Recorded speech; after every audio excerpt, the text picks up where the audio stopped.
Double cut पे निकलता हुआ।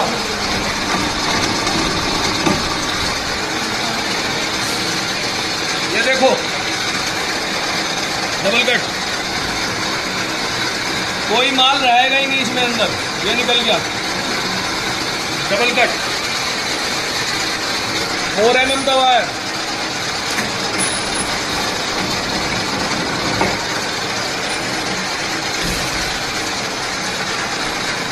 ये देखो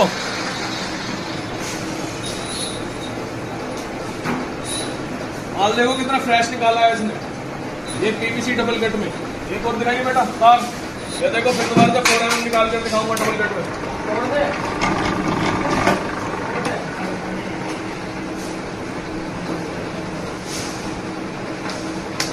इस मशीन पे जो है ना मेहनत बिल्कुल कम है, आराम से ही ना तो माल अंदर रहता है इसमें, और पीवीसी भी बिल्कुल